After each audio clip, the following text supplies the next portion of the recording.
As you guys can see, my weight is up a bit today, a few pounds from yesterday. And part of that probably likely has to do with the fact that I was working very late last night, and in doing so, I got this like insatiable craving for protein. I don't know where it came from. I tried to drink water. I just felt really hungry after a few hours after dinner, and was really strongly craving protein. So I went to my fridge and I had probably about a half a cup of cottage cheese. And then I also had probably about 3 ounces of chicken. Um, that probably equated to a little over 200 to 300 calories extra. So definitely not happy about it, but I just, out of nowhere, for no reason that I can really explain, got totally ravenously hungry and then felt this really strong craving for protein that I couldn't really put my finger on why it was happening. Um, it's the first time that that has really happened. It's the first time that I've had a craving that strong after dinner that felt like I just wanted to eat something. So I think it's probably the first of the many times that it'll happen. So the other times, rather than doing that, I'll just have to tough it out. So that combined with staying up a little bit later than I should be probably has led to some water retention. The salt from the chicken and from the cottage cheese together probably could cause me to retain a little bit of water. Um, I'm not sure where the rest would come from. Probably staying up too late, not getting enough sleep would likely have to do with some of the other water retention as well. So, yeah, that's all I really got. I'm going to finish up my morning routine. It snowed here in Portland, Oregon. Got about 2 to 3 inches. So once I finish up with this, I'm actually going to go walk into my office and work on some work. Um, that was a pretty redundant statement. I obviously need some coffee or some caffeine before I get this train rolling. So yeah, once I get into my office, I will kind of show you guys all the food that I bring. Probably not anything that's super surprising. I'm sure you guys have seen it all before, but I'll just keep showing you guys kind of what I'm eating and the caloric breakdown of it. Um, Hopefully do a better job of staying hydrated today and making sure that those cravings don't come So out. as you guys might be able to see here, we got a little bit of snow in Portland, Oregon. And I wanted to hop on here and make a quick video after a conversation that I just had with one of my roommates in the kitchen. So one of the things that she noted to me that she had seen is that my mood wasn't necessarily bad. I'm not like agitated or anything like that.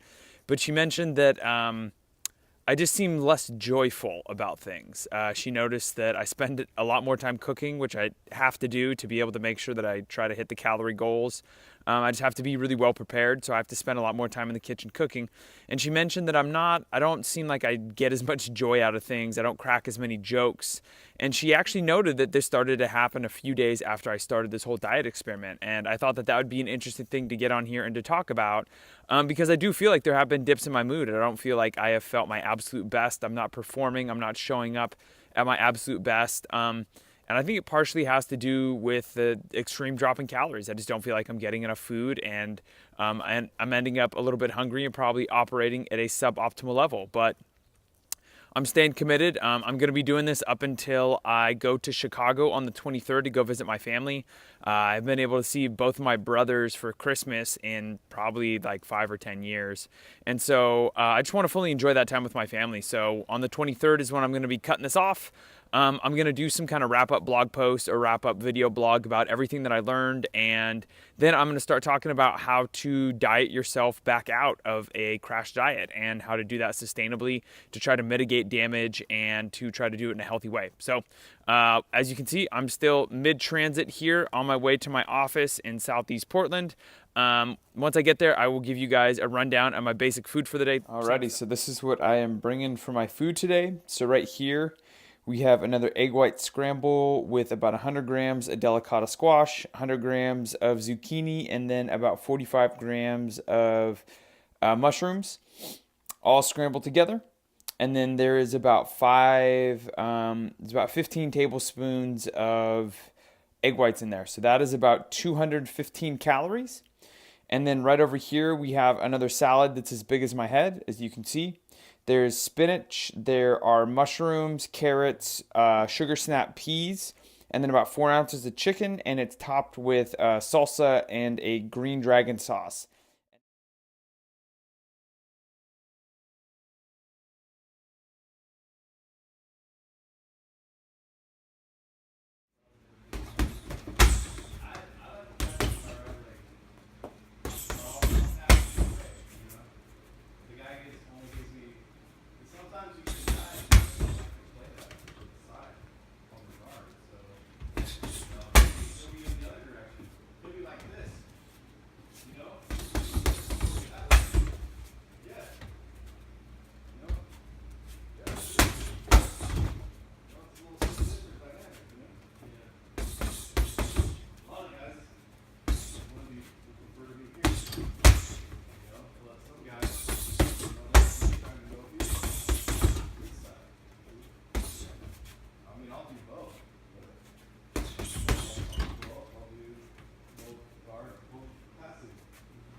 One of the things I've been really trying to do is to be conscientious about getting more movement because I felt myself kind of slowing down on a day-to-day basis, only getting like 3 to 5,000 steps when 10,000 is kind of my baseline. So today I've already gotten about 13,000. Things are kind of winding down for me. It was a super busy day, so I didn't really have a lot of time or a lot of extra energy to focus on any kind of food. So now I'm just getting home and eating dinner. I still have roughly 200 calories before my 1,500 calorie mark for the day. I'm eating a decent sized dinner though, so I don't think I'm really going to be hungry, and I'll probably just let it fall where it may. I did overeat a tiny bit yesterday, so this could be the compensation for that. But yeah, I'm not going to force feed myself just because I have extra calories to eat. That doesn't make a lot of sense either. Nothing too groundbreaking today. I can definitely notice kind of a down regulation in my appetite. I'm not super hungry throughout the day. I don't have these crazy cravings. I definitely think that being smarter about my water intake for the day definitely helped. Just kind of reflecting a little bit back on what my roommate had to say about me about noticing differences in my mood. One other person actually mentioned that to me as well. I guess I may have just brushed it off, but once it's two people, probably got to pay attention.